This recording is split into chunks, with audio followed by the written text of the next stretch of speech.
Hey, how you doing? This is John, and welcome to John's Long Box. And something is playing, and it's driving me crazy. Oh, there we go. No, it's not. What is making this noise? There we go. I'm sorry about that, ladies and gentlemen. I hit the wrong button. Hey, technical difficulties. That should be the name of my channel. Are you, so, speaking of technical difficulties, my guest, I had somebody lined up, and I think they got stage fright or whatever, and then they backed out at the last minute. So I figure RJ and I will talk, since Halloween is tomorrow, we'll talk monsters, horror comics, and anything spooky related. And because of that, I'm throwing in an open invite. Anybody wants to come in and talk with RJ. Now's your chance to talk to somebody smart, now that I finally got a smart person on my channel. You don't have to hear me picking my nose and being a baboon. So there you go. Technical difficulties can spring forth a difficult technician. Okay. And Zaptan gives us the blessing. So RJ, happy Halloween. Happy Halloween to you too, John. What exactly do you want to talk about? Because we were talking about monsters on my channel last week, and I'm going to do myths and legends in about an hour on my channel. So we're just going to talk horror comics, are we? Yeah, we might as well talk comics. I don't want to steal your thunder and talk about I could talk myths and legends for different sections of everything, so no problem. I'll ask you this then. When I was a school teacher, we had this Jehovah Witness woman as the payroll secretary. And she was like right out of 1956. She just like dressed like old fashioned, but impeccable. And even the troublemaking kids like respected her. She just gave this like wholesome aura. And she told us that she did not celebrate, like she did not like Halloween at all, you know. And she said it was the devil's birthday. And I remember I didn't want to argue with her, but what are your thoughts on that? Is that just something people say? Like, is there any historical or mythological truth to what she said? Well, like I said, I'm going to go over the mythological origin of Halloween on my channel in about an hour, just actually going over an old video. But no, the actual origin of it is Celtic mythology. Right. It's basically to do with what normally you would think of as fairies, and they're, well, like my world. I always say there's all these other worlds connected to my world. There's just hidden spots in my world, right? Hidden cities, hidden things like that. And that's what Irish mythology is very much like. There's these hidden places everywhere. And on that night was the night when all the doors to the hidden places flew open. So you had these different kinds of people basically just coming in from all, you know, some of them looked monstrous, some of them did monstrous things, some of them were able to wield magic and all these kinds of things. So that's the basic origin of the Irish myth. That is the origin of why that day first of all was celebrated, and then again the church took over the pagan holidays in order to make them into Christian holidays, and that's why it became the feast of All Souls and All Saints, which are the 2 days after Halloween. Right. So, I mean, I like I said, I didn't go to the school to argue with the payroll secretary. I will tell you this, guys, never argue with the payroll secretary, no matter what job. It's just not a good way to start off a job.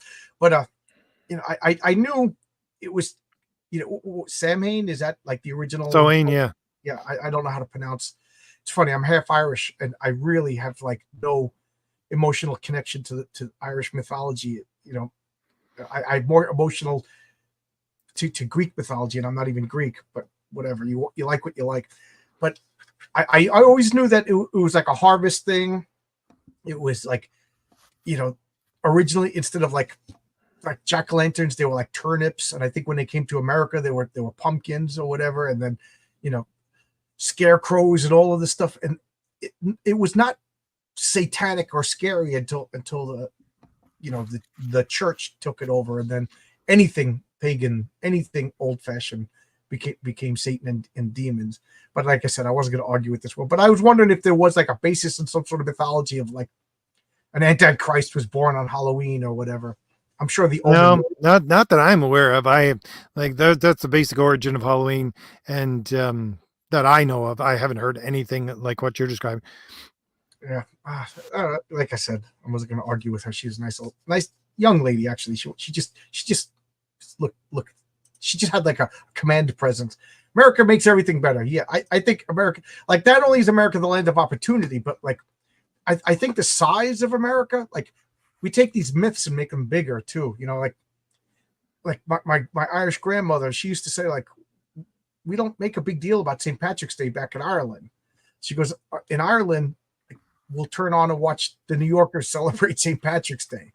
You know, it's like we took a little Irish thing and amplified it, because that's what America does. We got supersized portions, French fries. We take an Irish holiday and supersize it. You know, That's so funny because you go straight north of the border from you, John, and into Nova Scotia, which is New Scotland, right? right. You get Scottish people coming over there because Nova Scotia does Highland Games and all these kinds of things, which normally you don't see outside of Scotland at all. And they go all out. And even so much the Scottish people are coming over going, we don't do this back home. So it's the same kind of thing. So you got the Scottish to the north, and then you get the Irish down in Boston. So, you know, all the New England states, you got a lot of these kinds of, I don't know, old world celebrations. Matt Barr says he just got him some Tales of the Crypt collection. So I got to ask, is this like pre-code Tales of the Crypt, like EC original runs, but before they kind of got neutered by the Comics Code Authority? And Matt, here you go. Go to Indiegogo, back Crom the Destroyer. This is also based on Celtic myths, right? Yes, definitely. The whole story of Crom is based upon a combination of a couple of different Celtic myths. One would be, the son of Fionn, and the Connor. Oh, I can't remember. So basically, Conan is Con of the 100 Battles, but I took a couple of different Irish mythological figures and mashed them together to make a Conan-like character, because it's basically, if you look at Robert E. Howard stuff, he just read Edith Hamilton and her mythology, Irish mythology, and he just used that as a basis for the whole Conan origin myth. I know I think we talk about Edith Hamilton almost every time me and you get together. But that book, I don't know what it was, but that was like, there was a hardcover Edith Hamilton's mythology always in my, like, so one of my two older brothers must have left it there, and I just became obsessed with reading that book over and over. Even when I didn't understand, like, I read until I deciphered it. So I think that's why I discovered Greek mythology probably too young, and that's kind of why I got obsessed with it. Yeah, I was the same way. I would do things that, I would not know anybody who would do this, but I would literally go to the bookstore and buy, encyclopedias of mythology and just read them. Oh, it's funny that you should say that, because one of the things you and I do is I have like old dictionaries. I just get, I want to protect myself against like changing definitions. So I know RJ is the only other person besides myself that collects old dictionaries. And I like to see how words evolve and change over time. But now I've been getting down the rabbit hole. I forget who got a YouTube channel, but he's been reading from old encyclopedias about like completely different things. Now, I don't know if it's a hoax or not, but he's talking about like different theories, like medicines and like nations that I've never heard of that rise and fell, and so I've been on the lookout for like old set of like Encyclopedia Britannicas from like 1905, 1910, just to see, is this guy pulling, because I'm skeptical. I don't believe everything. I don't believe anything is what I meant to say. Just, I don't know if they would do this anymore. They used to do it about 10, 15 years ago, but go to any library sale when they're trying to get rid of books in space, and usually about 10 to 15 years ago they would just be giving away encyclopedias. Yeah. Who do you even have encyclopedia? I don't have encyclopedia. Oh yeah. I got a World Book set, which is the same set that my mother had when I was growing up, and I got it at a yard sale for like $10, probably about 10 years ago. Yeah, I got to look on eBay now to see if there's any old encyclopedias. I have like a big old Bible. I got a big old dictionary. My parents, we used to go up. Yeah, I'm in New York, and we used to go up to Tarrytown, which used to be Sleepy Hollow. Around this time of year, the Legend of Sleepy Hollow. It's a real town. They changed the name of the town to Tarrytown, but they never should have changed it, because they celebrate Sleepy Hollow, and they have a a headless horseman exhibit and everything. But my parents and I, we went up there when I was kids, and they had like a little like historical society. It was like a 1 bedroom size house, and it was just filled with old books. And I bought a dictionary of slang, so it wasn't like, like the F words, you know what I mean? It was like slang from colonial times, and I wish I knew where that book was. It was so interesting, so so cool to see. Like, we all know how fancy people talked. I read a lot of like letters from colonial soldiers in college, but this was like collections of like idioms and curse words and insults that we don't have. How fun would that be to have? I got to find that book again. Yeah. No, I know exactly what you're talking about, John. I'm writing some pages for Renzo right now for Thomas Valley #2. And I love whenever I put words in Pulse Melt. He's a soldier, but he's a really old soldier, right? So I'm always looking up slang, old soldier slang, in order to, because he's just an old man. He's a really old man in a young man's body, but he still uses old slang. And I was writing a couple of panels where he calls somebody brown shoe. Brown shoe is an old term for Air Force, because they used to be part of the Army before they became their own section of the military, right? So he's using something from decades and decades old that no one would know except for Valiant. But that's exactly, I love doing that. I love going through these dictionaries and old lists of old slang, especially like military slang and things like that. Yeah, I remember I used doughboy in a story in college once, and my professor circled it and asked me what it meant, and I was like, "That's like an old, from World War I. Doughboys were like what they called each other, soldiers." He's like, "Oh, I didn't know that." I'm like, "All right, So I like to, but I get nervous when I use slang. So like, is somebody gonna catch me? Like, I'm not using any new slang. Because I'll be like, "Hello, fellow kids, who's snapping today?" But like a guy from like scooped out of colonial times, who's gonna correct me? How do you know? You don't know. Shakespeare's not here to tell me I'm wrong. But what you said before about Halloween, like this is supposed to be like a time when like the veils are lifted, as my wife explains it. Yep. And we're close to the other world. When you say it like that, it's kind of romantic. It's kind of like, oh, the veils are lifted. I guess I never really covered this in the video that I did about it, but the thing is that most of those people that were driven into these other worlds, which were places that you really couldn't get to. So it was basically the fact that you had people getting displaced one time after another in Ireland, and they drive the people that were there into hinterland of Ireland, into the woods, into places like that, and so they would live by themselves, kind of like the Shire in the middle of nowhere, right? But the thing was that these people were very disgruntled because they have been driven off their land, right? So if they had a chance, there's story after story and legends about how basically people that they saw as fairies doing nasty things whenever you encounter them, right? So I think we would talk about this maybe 2 weeks ago, that fairies used to be like the number one fear of like, people. And then somewhere, I'm going to say around the 30s, everything about the fairies, they were little green men that took away the children, they abducted people, and then that's space aliens. So somewhere along the way, we went from fairies, and then aliens took over that same portfolio of abductions and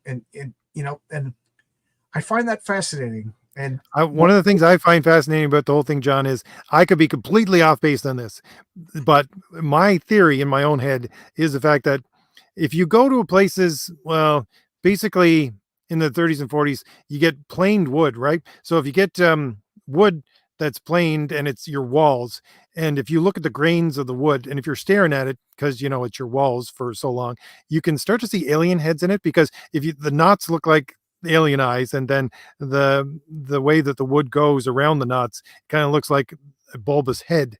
To me, I'm thinking this is probably the subconscious version of where people come up with the idea that aliens or someone's watching them, because it's always on the side of their eyes in their own houses during that time, because wood paneling or faux wood paneling, all this kind of stuff. I got two things to say about that. First, it's the human brain is wired to for pattern recognition and to make faces. That's why like as we're getting more and more crisper pictures from like Hubble telescopes of Mars and stuff, we're getting less and less like insanity. Like back in the 70s and 80s, you'd get a fuzzy picture from Mars, and you're like, look, that's a face. Look, that's a skeleton. And now that we're getting crisper and crisper, we just see that it's rocks on the ground. But our brain is hardwired. Like, how many times have you seen like the outlet, where you plug in stuff and we make a face out of it? It's just our brains. We're wired to make face. The second thing I want to say is it tells me a lot about you that you sit at home in your house staring at the walls and looking at aliens. So you need to get out. Those are my two thoughts on that. I stare at the walls when I'm writing. Is like, okay, I love having a blank page in front of me. I don't think it's the worst thing in the world. I love it, but So, I do ladies and stare at the gentlemen, wall a lot. by Crom the Destroyer, RJ, keep him from staring at the walls because the aliens are going to get him. Okay. No, I've done that too. I had that meme like, oh, you lived in the 80s. This is what you think. And they show all the neon lights and everything in your bedroom. This is what the 80s really looked like. And it was wood paneling. Yep. Yeah. So I had all that paneling. And yes, I know exactly what you're talking about. I remember distinctly there was a face that looked like a dog, like with its head tilted and one ear up, and and that was a dog in the wall my entire childhood. So I know exactly what you're talking about. Matthew asks, have I read the new Deadpool team up comic? I haven't bought any new Marvel comics in a long time. Oh, I went to a comic book store today. I might as well tell this story. I woke up and I wanted to get a Rome Eternal. It's by Magma Comics with an X, because Oscar Carano, who's one of my partners, he's a colorist and artist for one of my comics.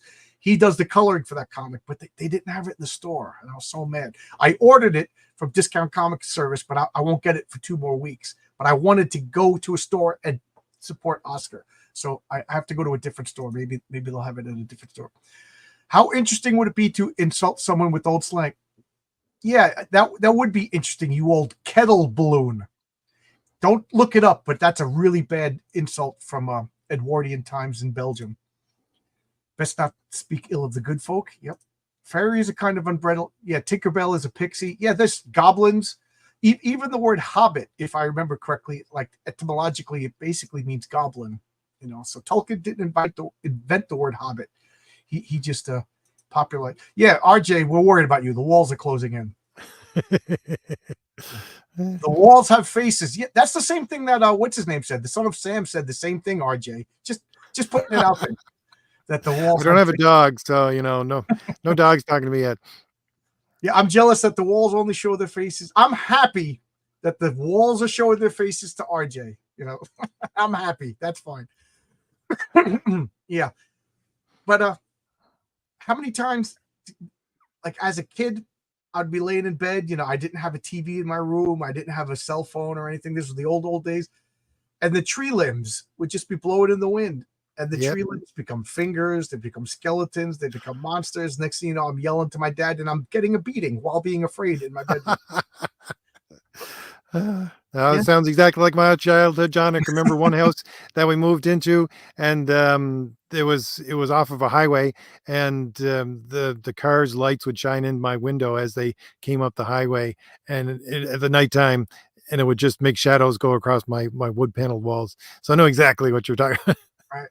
I thought since you would talk of mythology and legends on your channel, right after this, go to the Fourth Age on YouTube, and RJ he usually does like another hour or so. So I figured I had a lot of fun just looking at comic covers when you were on, you and Nick just looking at covers. So I thought I just Googled comic horror covers, and this is what popped up. So like any of these that you have, any of these strike your fancy? I know I'm scrolling a little too fast. I do have the Marvel, not a whole lot. I never really liked it that much, but the Marvel Dracula. And the funny thing about the Marvel Dracula is that I can't remember where in the series it is, but you have these people who are trying to be worshipers of Dracula. And if you look at the way these people act, they actually act like these modern day progressives. It's really funny. It's really, really funny. So they're worshipers of evil and they want to be a cult. And I'm thinking that when I started to hear about these people that had took over comics, going, yeah, they're like that Dracula cult. Oh, oh. You know what's funny? I'll stop sharing this for a second. I'll remove this. But I got, where is it now? I don't even know where I put it. But Penthouse Comics. Oh, here they are. Penthouse Comics is back again, and this is the. So I got this in I think it was like the late '90s. They did Penthouse Comics with an X, and it was like John Hughes, and they did superheroes, and it was nudie superheroes, and it was barely a story, but every panel was cram packed with superhero nudity and everything like that. So I was like, oh, Penthouse Comics, I remember that fondly. I'll get it again. The progressives can't even do filth right. There's like barely any nudity. The stories are terrible. So I'm like, oh, okay. The progressives are bringing back Penthouse Comics, and they even mess up the easiest thing to do: naked chicks. They can't even do that right. So so there you go. There's 4 stories. The first story is about 2 black strippers that put on body paint to be white, and then they go into the South and dance. I don't know. I don't make up the stories. And then as they sweat, the paint comes off, and everybody wants to kill them because, if a white person sees black people, they got to kill them. So that's the first story. The second story is a guy who's half, he's got black in his face, so he passes as white, even though his mother was half black, and his brother got lynched, so he's coming into town, and he's going to have sex with all the white girls because revenge. So that's the second. The third story is a guy whose mother is half white, half black, so he's passing, but he's really, and his brother got lynched, so he's going to come and kill everybody in town. I was like, wow, I sense a common thread in this magazine. So these people are mentally disturbed, if you ask me. Yeah. It's Penthouse nudity, and that's it. That's all you need. I wasn't expecting a story. Yeah. Oh yeah. Old dirty fatty. I'll give you something to crop. Oh, you scared? You scared? Yeah. Now you're scared, and you got a black eye. Well, I never had a black eye. But Dracula's just misunderstood. Yeah, he's got to eat. He's got to eat. Vlad the Inspiration's not well known. Perhaps he should. Yeah. What's lynched? It's actually. Here's another historical thing. You probably back this up. Lynching is when a mob of people hang you. And it's called lynch because the first person in America to ever be lynched was an Irishman named Lynch. Yep. And that's where the term came from. And they say something like it's horrible, no matter how you shake it. But like, blacks, you always think of black people as getting lynched, but overwhelmingly by like a factor of 10, it was Irish people who got lynched. Yeah, and everybody's got to always remember that up until almost the 1920s, Irish people were not seen as white. No. Up until the 30s, it was legal to put signs, Irish need not apply. My grandfather used to talk about that. He couldn't get work, Mr. McNally. Don't use that now to guess my passwords now that you know my mother's maiden name. Yep. Neither were Italians. It's funny that you should say that because my father's Italian, my mother's Irish. That's why they hooked up, because they were the 2 outcast groups. They weren't allowed to hang out with proper people. Italians weren't even considered white until I'm not even joking, until the 60s. If you watch Mad Men, there's a couple of, they don't outright say it, but they kind of hint that the Irish might as well be Jews and the Jews might as well be blacks because they would, there was a hierarchy among the white groups, and the Italians didn't really make it into the proper whites until like the 70s, I think. And, okay, fun time is over. RJ's here. It's time to close up. Good night, everybody. RJ always shows up in the last 5 minutes. I was going to say, do you remember the fact, I don't know, maybe it's just me, but it was almost all the way through the 80s and into the 90s that the Polish were the butt of every joke. Right. I mean, right. Polish jokes. Yes. I mean, you turn on TV, it was Welcome Back Kotter making fun of Polish jokes. It was Barney Miller, Wojciechowicz was the butt of the joke. I remember. Yeah. That only stopped that lasted until like the late 80s, the Polish jokes. Yeah. Like, there's a lot of guys that I work with we got Italians, Mexicans, blacks, a lot of Croatians, and Polish guys. And it's funny because the Polish guy is genius. This guy's like awesome, but he's just like, I'm Polish. What do I know? I'm Polish. What do I know? That's like he'll say like the most brilliant solution to what's been perplexing us all day long, and then he'll go, I'm Polish. What do I know? It's funny. My brother travels a lot just because of what he does for work. And when he's in He's a Europe, hitman. he just loves Poland. He loves Poland. Yeah, That's his favorite place to go. yeah. Poland is beautiful. Poland is beautiful. I now I'm going off on a wrong town. But did you watch the Watchmen show? The TV Me, show? no. No, I just heard it secondhand from everybody on YouTube, but I never watched it. No. Yeah, it was ridiculous. They're talking about like the Tulsa race riot and the bombing of the Black Wall Street and everything, and all these progressives are lecturing us about like what, and I just like who bombed the Black Wall Street? Who started the Tulsa race riot? Democrats. Not one Republican was in those states ordering that stuff. So don't preach to me. Don't preach to me.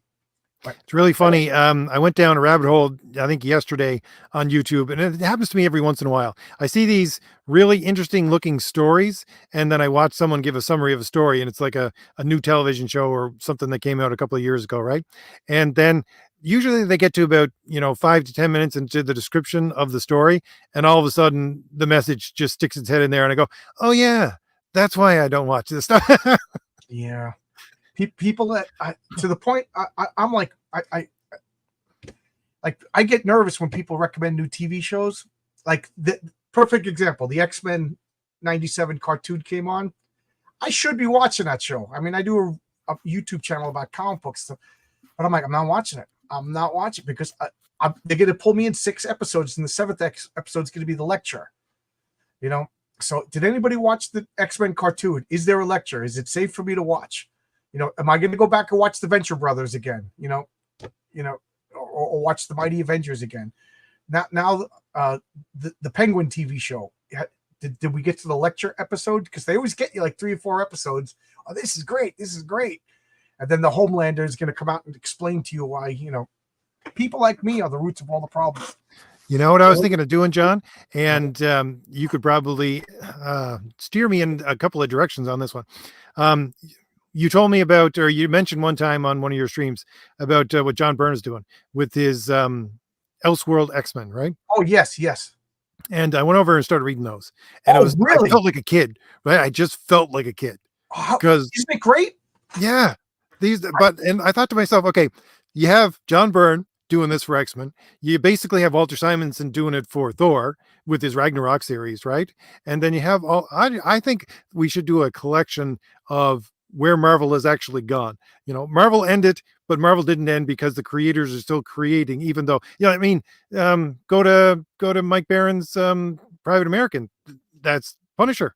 Right there. You want new Punisher stories, right? These are where the new stories are. They're still out there, and the old things. They're new old things. That's a good topic. Maybe one of these next time somebody drops out or whatever, or maybe we won't schedule a guest. We could talk about so you like Marvel? Read John Byrne's X-Men. So you like Marvel? Walt Simonson's Ragnarok. You like Marvel? Mike Barron is still doing Private American and Nexus. You get that cosmic. That's a good idea for a topic. The J.M. DeMatteis. You want new stuff. You want new characters that are Marvel-like characters. Go to J.M. DeMatteis and get his new book. Right. I forgot about the Lincoln episode. That's the one episode of Venture Brothers was pretty weak. Yep. My comic is still on Indiegogo for one more week, and the 4th Age you can get Crom the Destroyer and Thomas Valiant and everything else. Yep. Mike pointed out the Private America wouldn't be controversial 20 years ago. Yeah. When I noticed, the first time I really noticed, I've been hearing about political correctness, literally from the 90s, but I didn't really think much of it until after 9/11, when there were no comic books of people taking out Muslim terrorists. Superheroes have been beating up Nazis for 40 years. They even fought Chinese communists. They fought the North Koreans.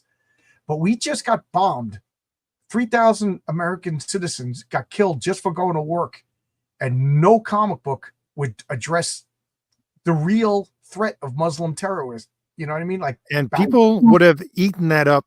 I can tell you right yeah, now, John, because my brother, again, my brother was in the army, and when they sent soldiers over to the Middle East to deal with everything that happened after 9/11, he was like first boots on the ground. And he said when they came back, they were treated like heroes. Everybody was trying to give them stuff. Everybody was, oh, you were just over there. You were fighting for our freedom. Everybody, he said, wanted to do something for them. Everybody wanted to give them something. So the people, everybody would have just eaten that kind of a story up. Yeah. And then it wasn't until 2012 when Frank Miller made Holy Terror, and then they tried to crucify him over it. I mean, it wasn't his best work, but you can't. There is Islamic terror, guys. We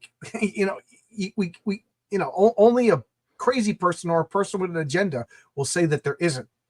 And I just find it funny that was they literally just attacked us. We can't have some sort of catharsis and put that in our comic books. So that was the first. So that was 2000. I was like, something's going on.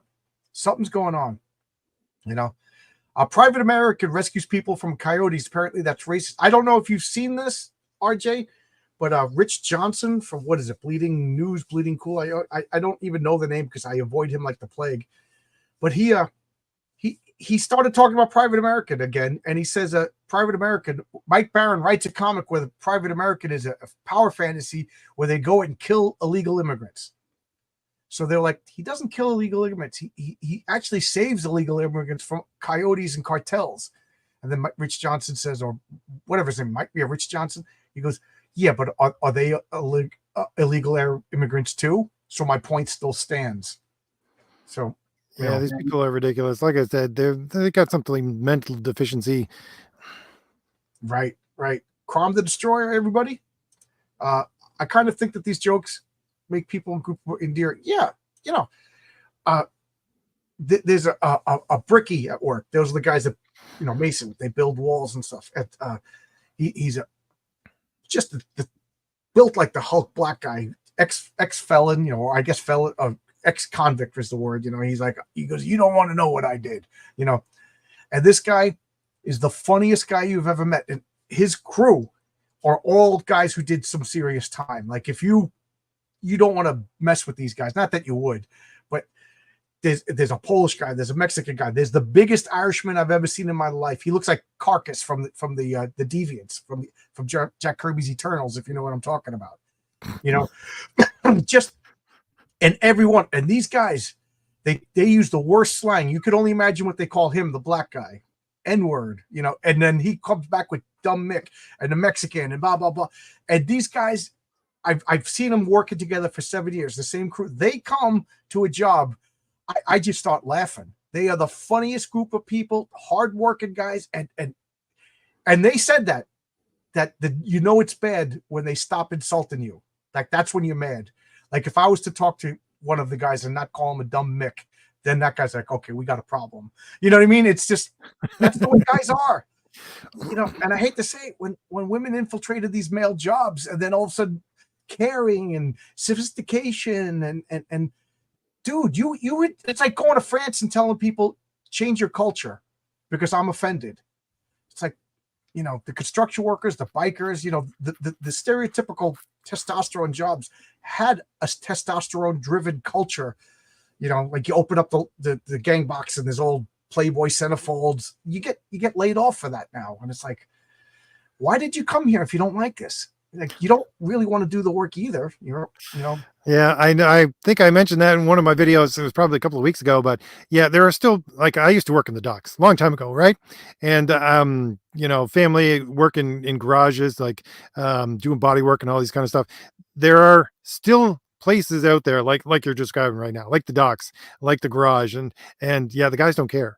That's still there, and these guys just have never stopped being the guys that they want, and it's because the women just won't go to these places. They're never going to want to have a job in the docks, or sliding in grease all day, and in the bay. Right. Go when you drive on the highway. and you see a road crew paving the highway, watch who's holding the flag and watch who's got the pickaxe. It's always the girl with the flag, and it's always a dude with the pickaxe. You don't, and my brother said this before I joined the construction trades. He goes, because I don't want women in the trades. All they do is take a job away from an injured guy. And at the time I was like, what? But now I see you hurt your back. Oh, John hurt his back. Okay, we still need a guy to do the flags. It's imperative that job gets done. But John's back is hurt, so he's going to do that for 2 weeks. You know what I mean? So now the guy with the injured back, he's either laid off or he's got a pickaxe in his hand, and then you know what I mean? Because this 28-year-old girl who wants equality she's holding the flag, And it's funny because when I'm at work, I got a girl partner. I'm like, I hand her the shovel right then and there. I go, I'm 56, you're 22, get in a hole. They'll look at me. There's a couple of questions I want to add, but I don't want to change the subject too. But the Handmaiden Tale. They all scream about the Handmaiden Tale. Go to Saudi Arabia. That's where it is. It ain't in Baltimore. Yeah, Gran Torino is another movie that would be made today. Verbal roughhouse. I say this at work. When we start getting polite to each other, that's when fists are gonna get thrown. Firehouse the same way. Yeah, the girl's driving the truck. That's for the guy who's about to retire. The guy who just had bypass surgery. He's driving the truck. Yeah. Dikes are diagonal cutters. We call them dikes. Now we have to say side cutters. Yeah, now I'm demonetized on YouTube. Thank you, Marcus. Chivalry is not dead. It just went. Yeah. A million thoughts are going through my head. I wanted to ask you this, RJ. It's the first thing I thought of. I'm actually going to Google it now and surprise you with it. I'm really curious what you have to say about this. Where is it? Okay. View the image. There we go. Perfect. Am I sharing? No, I'm not. Have you seen this? Oh my, yes. Okay. Yes, I've seen this. What's your thoughts? I'm not going to pepper your thoughts with my thoughts yet. It is ridiculous. It's Hey Fellow Kids, right? From the church, and it's like the most cringe-inducing thing I have seen in a long time. These people are, I don't know, they're trying to relive the 60s over and over again every decade, and this is the best they can come up with now by trying to get in younger people into the church, the Catholic Church, by the way. This is their mascot for what is it, the year of grace or something like that. I can't remember, but it's loose, which is not conspiracy theory creating right then and there, and the definition of the word mascot literally translates into witch. So there you go. I'm Googling the word mascot so everybody could see the etymology. Okay. Of course, Google doesn't. Oh, okay. Here it goes. So I'll stop sharing and I will share this. So this is Webster Merriam. The definition of mascot, a mascot is an animal, person, or object adopted by a group of a symbolic figure, especially to bring them good luck. And then you scroll down here to etymology. French mascotte, from occult mascato, from Moscow, witch, from medieval Latin masca. So if you read the Anne Rice books, the Talamasca, the animal masks, was the group that stood, I just think it's funny that they have a mascot and they call it a mascot named Loose. Yeah. No, there are people that, let's hope they have some kind of conversion before they die, but their days are numbered, because these people from the 60s, they just need to go. Right. And then they said the shells in the eye represent. I'm like, I never heard this, and I live for symbolism and stuff like that. The shells rep, and not to be crude, but it's like she's got that double clung dildo in her hand too.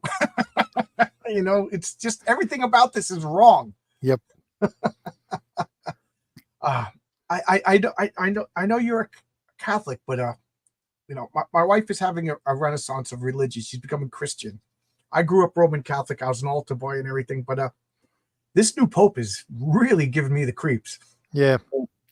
Yeah, they come along every couple 100 years, unfortunately. Yeah. Right. My wife gets mad when I bring up this topic, but yeah, you know, if you're a 6'5" woman and you could grab the pickaxe, by all means. Yeah, the buddy Christ in Dogma. Don't Google if you want to. There's already memes that goofing on this character, but I don't get the shells in the eye. You know, the name Loose. You know, the use of the word mascot. Like, my conspiracy sense is tingling. You know, that's all I got to say. So, happy Halloween, everybody. Way off topic. I'm reading Creepy. I just read these two. Beautiful today. covers. Yeah, this is in like near mint condition. I can't believe how good this is. This is a little beat up Rosetta cover. But oh man, I don't know how familiar you are with Creepy, but I think Angelo Torres rather is my favorite artist in these. They're so good. And then this debuted the first new artist, Manny something. Not my favorite. But the Steve Ditko in this, he uses these gray tones. They're so good. So good. Although anime does have some fascination with Christianity. Yeah. RJ, you would know. Aren't there a lot of anime characters Christian that you wouldn't think? Yes and no. It's the fact that Japan, like, we'll go back to what's the anime? Evangelion.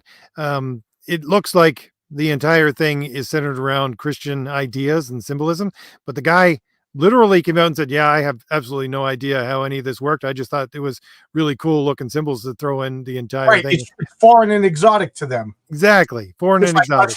We're going to put in some Shinto and Buddhism. We don't really know the subtleties of it. You know, we just thought it was cool. Exactly. It's like, it's what is it? Marvel's Iron Fist. You know, if you take Iron Fist as representation of Chinese mythology, that's basically the level you get in anime with their ideas on Christianity.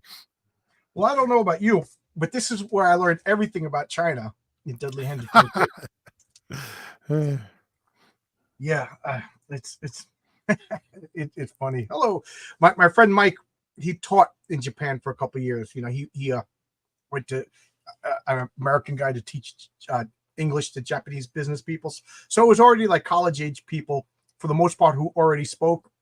So you didn't need to speak Japanese, and they preferred everything in English because it was like conversational. But he said he was watching a cartoon, and one of the characters' names was Satan.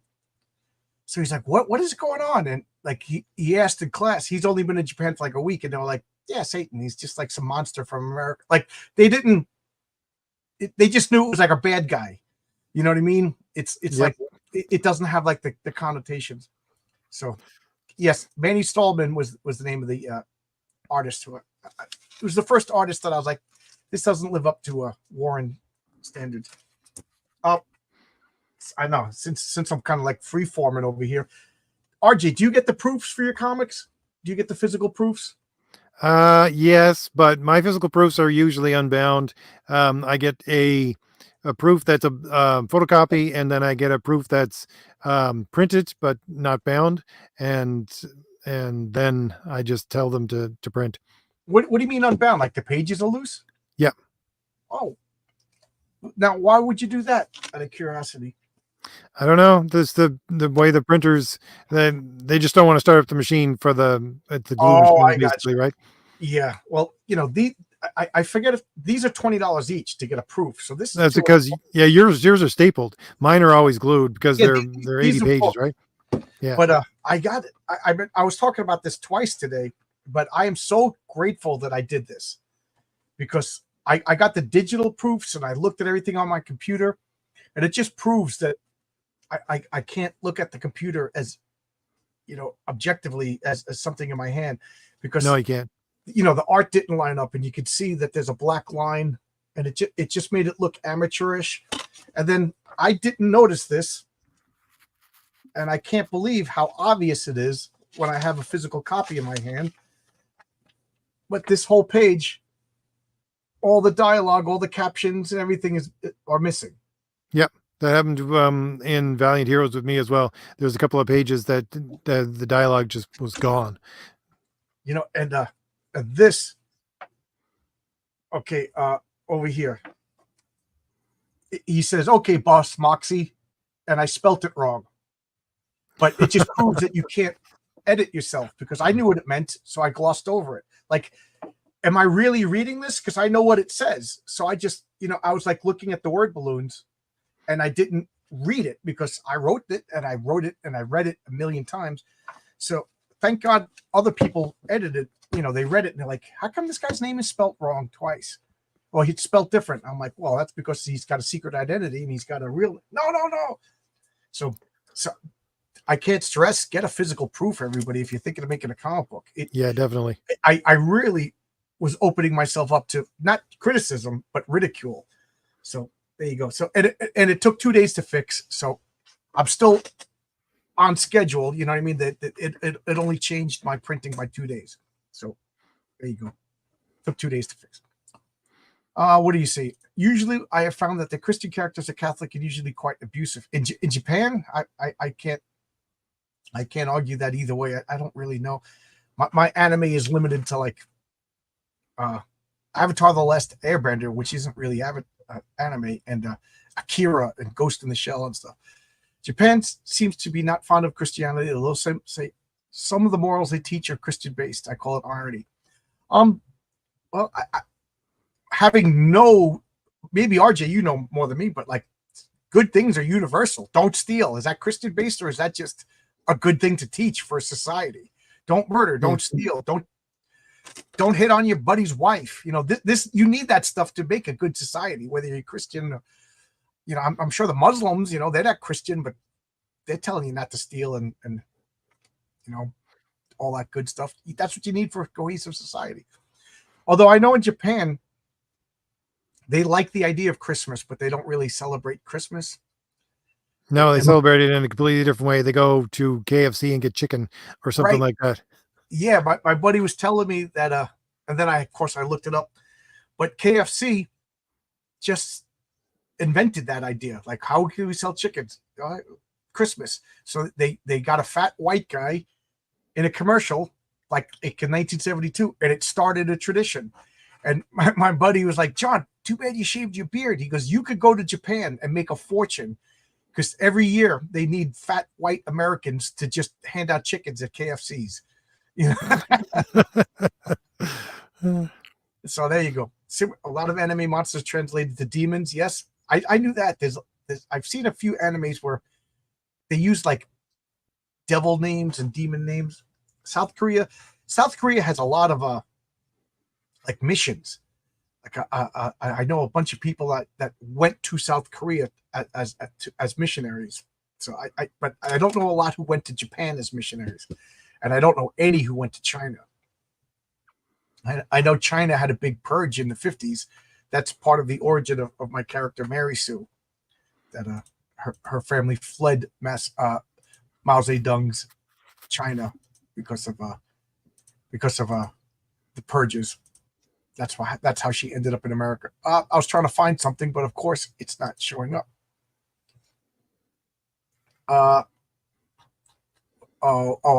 Since I mentioned Mary Sue, if I had better timing, I would have shown this.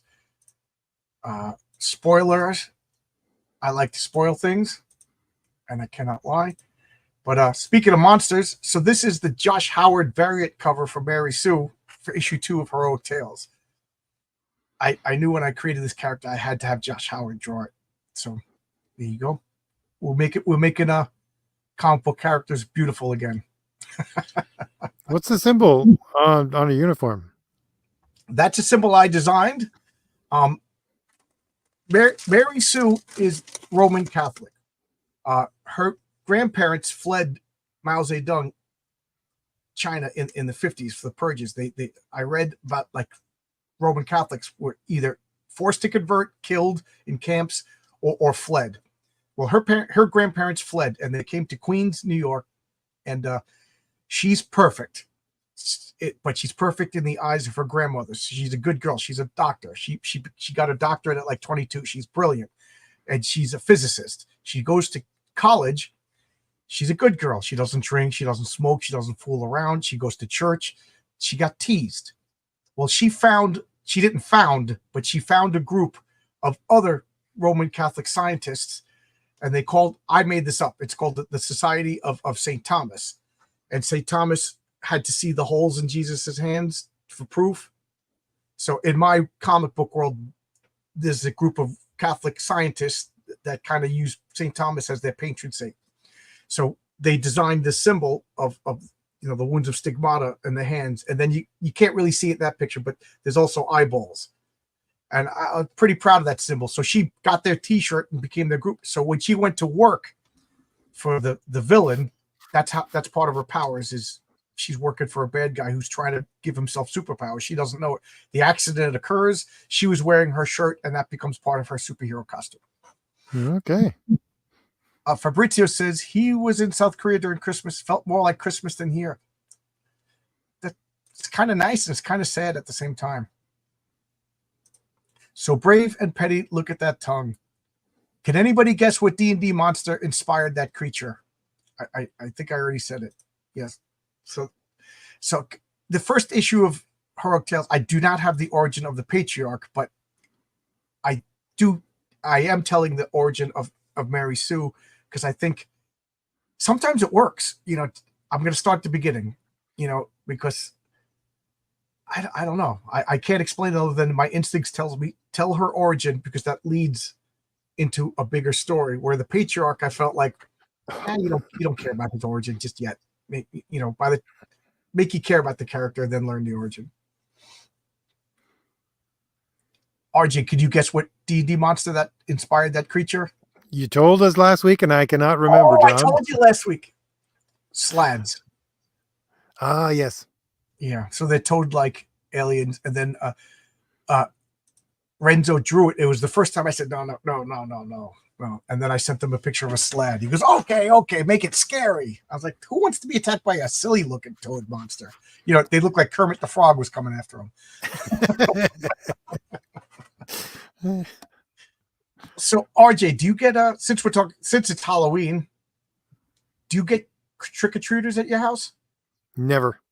Really? Never gotten one trick-or-treater ever. Yeah, well, when you're in a cave in the hills, yeah, I guess not. Honestly, there's not a lot of trick-or-treaters around here anymore at all. I mean, it's not, I don't know. It just doesn't seem like it's something kids do anymore.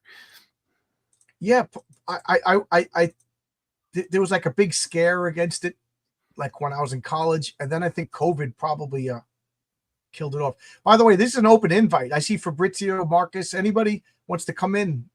It was supposed to be Halloween, but I'm pontificating about anything. So if anybody wants to come in, here's the link. But my first year in this house, this will be I forget if this is my third or my fourth Halloween. I was like, let's get some candy just in case. And man, there was a line out the door. So I got all excited for my second Halloween, and I actually got a costume and I dressed up, and then nobody came to the door. I felt like a loser. I'm here and dressed up in my costume and bowl of candy. I had to eat all the candy, RJ. I had to. So I'm curious. So honestly, this is my third Halloween. So I'm curious if people are going to come. Around here, the apartment buildings are, what they do is, usually if there are kids that go trick-or-treating, they go into the city or the towns, because they hit the apartment buildings, right? And everybody's out front, and they just grab loads of stuff at one stop. Yeah, when I lived in Flushing, I lived in an apartment building, but it was a walk-up, so we never got trick-or-treaters. Nobody wanted to walk up the steps, and so I was all excited to get trick-or-treaters, and just one year. So I don't know. I don't, and I got friends coming over. On Thursday nights I have a game night. They called up, said we're definitely coming. We're coming early because I don't want to deal with trick or treaters. So Yeah, I didn't do. I mean, I was an awful kid. I'm sure, but when I was a kid, yeah, it wasn't so much a trick. It was a whole lot of tricks, not a whole lot of treats. oh really? Yeah, yeah. I mean, Me and my best friend when we were kids, like he would get me into so much trouble. I mean, egging cars was the low end of the spectrum. oh really? You're such a goody good. I couldn't picture you doing some of that. I mean, we used to TP. TP doesn't do any, toilet paper house and shaving cream, but I never threw eggs at people, unless they deserved it, And let's be realistic. Sometimes a little kid will stretch the meaning of deserved it, but uh, random houses getting egged. I never did that. I know now. If my house gets egged, I don't know. I'll be so bad. Used to be back in like we're talking about in the country, right? And this is back in the 80s. The guys used to set things on fire all the time in Halloween. Like Yeah. you'd see those huge big old round bales of hay. They'd set one of those things on fire and then roll it down the hill. It was Oh my crazy. god. That we used to we used to put gasoline in spray bottles and spray our bicycles, and of course it would get on your pants or whatever, and then light our bicycles on fire and like do jumps while our bikes were on fire.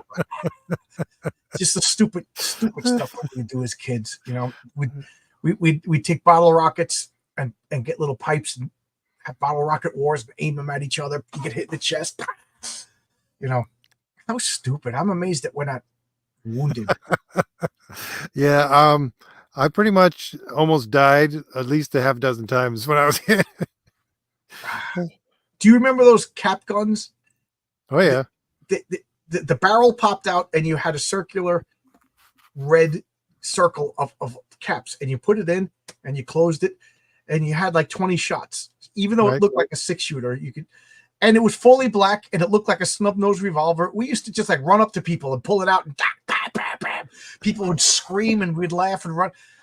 Just imagine how fast we would get killed today doing stupid shit like that. I know. Now they put the orange cap in it. We used, put black tape over the orange cap so it still was black. Yeah, stupid kids.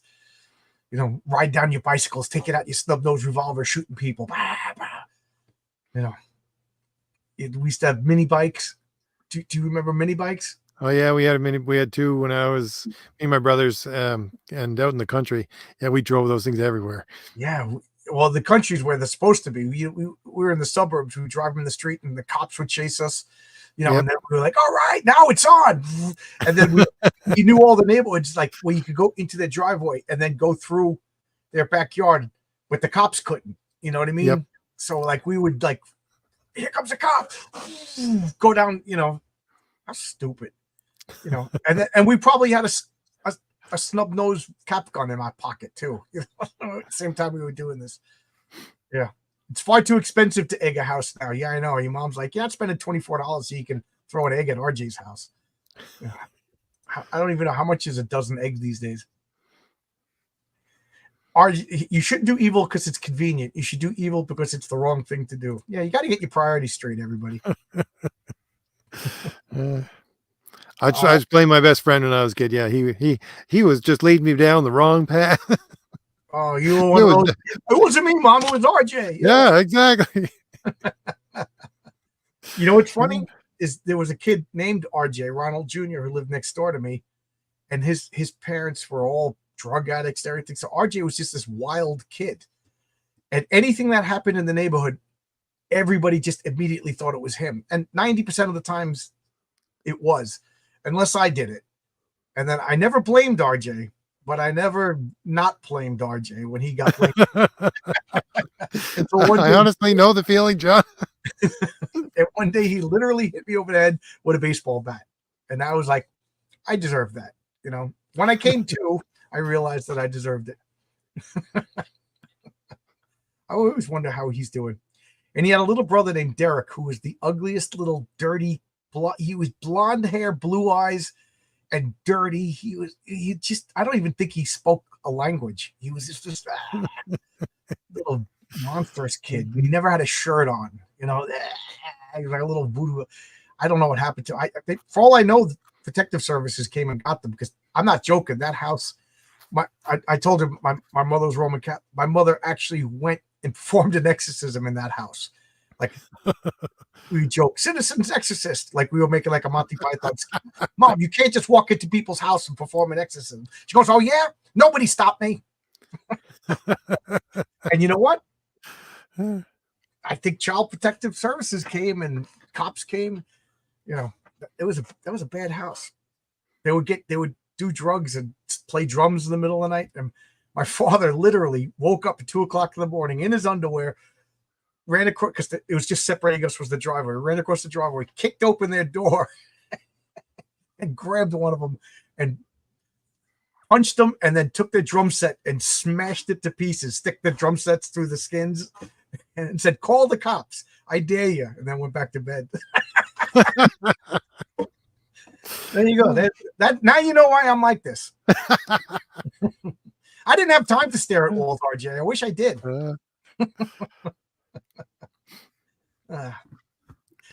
Yeah, growing up in the, this was the 70s. The 70s were different. You didn't call the cops. Yeah, that's exactly what I was saying on my Saturday video a couple of weeks ago, and people were like, "What do you mean? The cops are not going to?" I was talking about how people get punched in the mouth, right? And Right. nobody would call the cops. Nobody would do anything about it. And There was a people in the code. comments, yeah, the people in the comments going, Go "That's back. not real. That never happened. Like, cops don't let people get away with assault." I'm going, yeah, you and me grew up in different times or Yeah. different places or something, because first of all, the cops wouldn't do anything about it. Second of all, if you called the cops, you're a wuss, right? Right. I mean, it's like, Yeah, you didn't call the cops. It was a code. no, RJ next door hit me with a baseball bat, knocked me unconscious, left me on his front lawn. Kids were stepping over me. Nobody told a parent. no. My parents are gone now, but I don't think they ever knew that I got knocked unconscious by a baseball bat. No. You didn't And tell. like when we lived outside, outside the city in suburb, and when my brother got the crap beaten out of him one time, there was no calling the cops. It was my mother was like, "Hey, we're moving," because you call the cops, you're just going to put a target on your back, right? Yeah. I remember I got jumped once. I'm not even joking. I was coming home from helping the church set up for like a fundraiser. How Leave It to Beaver, and somebody said that's him, and me being I don't know what you're talking about. Like they mistook me for somebody else, and they beat the crap out of me. When four guys are piling on you, I don't care how tough you think you are. I'm not Joe Karate. So I told my brother about it. He was hard not to when you got two black eyes and you know what I mean, and your clothes were all ripped. And he's like, I know one of them. And he went and beat the crap out of all four. My brother's huge, and I was like 12 at the time. He was like 16, 17, but he was huge. And he went and beat the crap out of him. And then the funny thing is, about a year later, we were at the same church having a fair. And one of the guys came up to me and goes, "Oh, your brother's not here to protect you anymore." So right in front of Monsignor Lawler, I beat the crap out of this guy. So you don't have the other three guys, and it's funny. Monsignor Lawler's going, "Oh, Johnny boy, you shouldn't be doing that, Johnny." Yeah, Monsignor Lawler didn't call the cops. He knew the code. So it was a different time back in the 80s, You got into fights, whatever. I remember I don't know why I was scared of this kid. I was just scared of this kid. And he would taunt me and taunt me and taunt me. And then one day I just ran away. It was like the worst thing to do. I just ran away. So he chased me and called, "Yeah, you faggot." Yeah, you know what I mean? I was like, oh my God. The fight or flight response kicked in, and I chose flight, So now he knows so now I'm backed up against the wall. I'll never forget. I just looked, a big chunk of ice fell off the roof.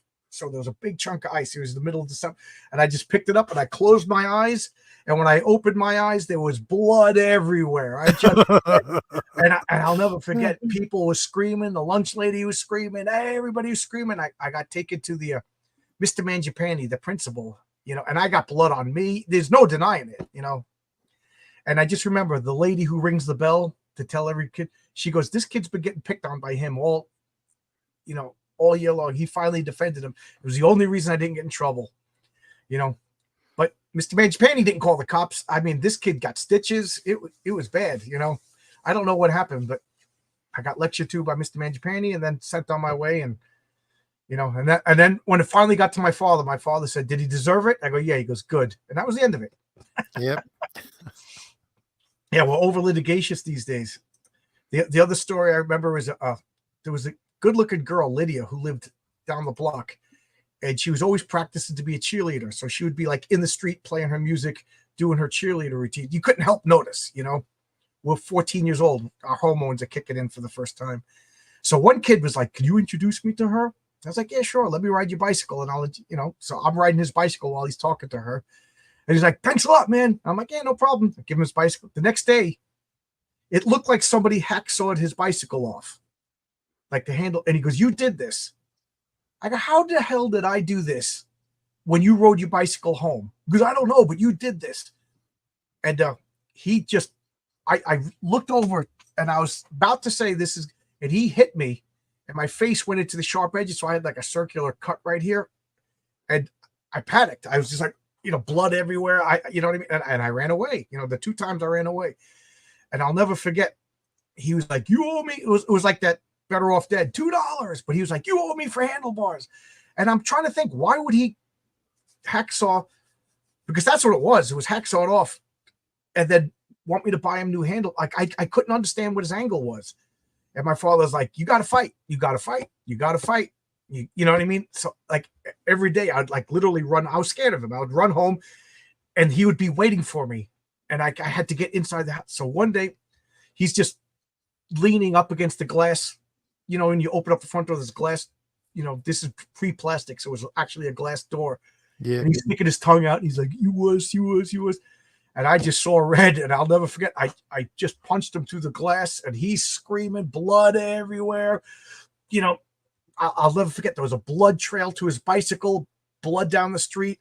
And I never saw him again. Cops never came. And I remember my punishment was I had to help my father put a new pane of glass. And then we're cleaning the blood off the porch. And my father, I'm waiting to get beat. You know, I'm figured once we're done, the beating is going to come in. And he just goes, "Yeah, good. You stood up for yourself." Now, that was the 70s and 80s, guys, you know. So, yep. I've never seen that guy since. Never seen him since. So there you go. I still don't understand what happened with that bicycle. But you're right. You know, how many street fights were there? Like, I'm not talking about like guns and you know, like cartel fights, but like the kids fighting in the streets. One of somebody's father would be like, "Hey, you kids, knock it off," and that was like the end of it. And you know, Yeah, in my high school, there used to be fights like every week at least, and then they start to crack down on it. So all you had to do was not be on school property. So they would just move over to the next parking lot and have the right, fight there, and the teachers just be walking by then, right. right? It's not the They wouldn't teacher's stop it. business. You're not on the not on our property. It's not our problem, right? I remember this one guy, Paul Schmahuli. What a name, Paul Schmahuli. And he looked like a big 6'8" fat Tom Petty. And there was a big street fight, and he I think he was 2 or 3 years older than us, and he was telling us, don't go anywhere near McDonald's today or Burger King today. There's going to be a fight.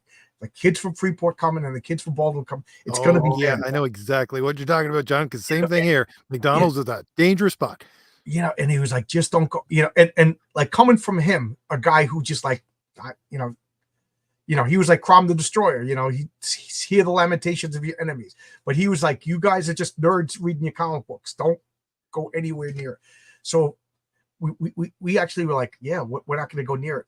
And the rumor has it that the fights got so bad, some guy like took out a knife, you know, and he took a chainsaw. He took the chain off the chainsaw, but nobody could tell in the dark, and just revved up the chainsaw and started running through the crowd and, you know, stopped a fight with the chainsaw. You know, the chainsaw couldn't hurt anybody. There was no blade on it, but it still had the motor going. And then this 6'8" maniac running around swinging like a crazy person.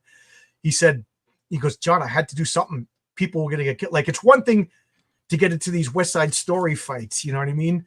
And it's another thing when guys are really brandishing knives and things are going to get bad. So he became like a Yeah. local hero. That's funny because that's one of the things. Like we were living in the country, but the town over, right? If people from our school went into town and then went to the McDonald's, you'd get jumped. Yeah, Your car would get keyed or smash the windows out, and you didn't want to go to the bathroom because if you weren't with a bunch of guys and you went to the bathroom by yourself, there was just blood everywhere in the bathroom because they would just jump you right there. I, I, we, I went to an all white school, and then one year a school from another town closed, and it was the first time we had integration. It was blacks and whites for the first time, and for the most part, the black guys were cool. You know, they didn't want trouble, but like if you in the and now we had a school for X amount of people, but now it's X amount of people doubled. You know, I mean, it's 2X, and the reason why that school closed down is these kids were trouble. I'm sorry, guys. These kids were trouble. That's why. So now they're all in our school, and you're walking like if you bumped into a black girl, they would fight, instantly fight. You bumped into a black guy, like, hey, sorry, guys. Hey, it's cool. You know, the guys were guys, but I don't know, man. These girls. So my sister, she's a couple years younger than me. She has a pocketbook, and the girl wanted the pocketbook. That's my pocketbook. You stole my pocketbook. My sister's like, I didn't steal your pocketbook. Stop this nonsense right now. She goes, I'm not giving it to you. I'm not scared of you. It's my pocketbook. Knock it off. And then my sister goes into the stall, starts taking care of business. So the girl opens up the stall, stabs my sister. She's taking a dump. You know what I mean?